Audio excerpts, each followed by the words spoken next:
It definitely is lighting up the night sky out here off on the coast in the El Segundo area, Maria, and good morning. I know Mario's down there and he's got all the facts and stuff, but I can tell you this has been burning since 9:30 last night. Now, one of the things Mario might not be able to see, we can talk about real quick, is the fact that the fire department that is here, that's going to be from the Chevron refinery. And these folks, they are trained and they are specialized in fighting fires inside the refinery area. Take a look at that. Those are master streams coming from their specialized fire trucks, and if you look at it, you can actually see there's double coming off of there. Now, that is not just a coincidence, and they don't just double it up to hit the same spot. Some of those, they basically use those streams. They are movable, and one of them is probably hitting the spot that we're seeing this fire coming from that actually looks like it's out of a venting area. There's probably is gas that's burning right there, but sometimes they'll use two of them. They're like on this side right here.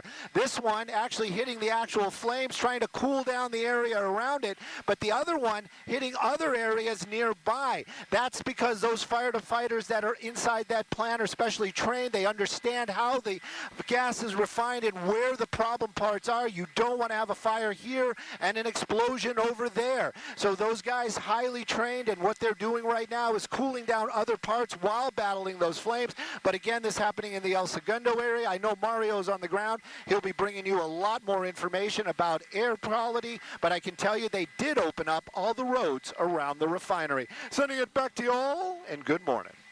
Much as possible. All right, thank you, Stu, for that overhead view. So now we have more on the ground from that fire. Yeah, as Stu said, Mario is there live with the very latest and how it looks from there. Mario.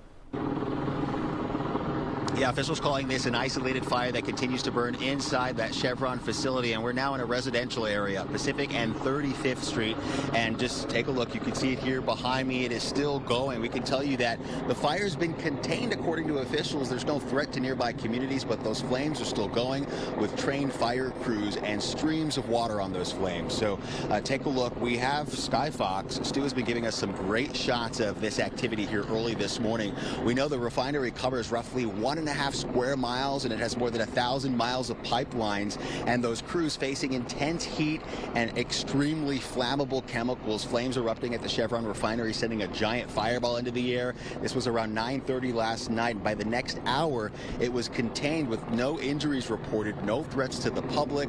Witnesses describing a loud rumbling roar followed by intense flames. Take a listen. It felt like an earthquake.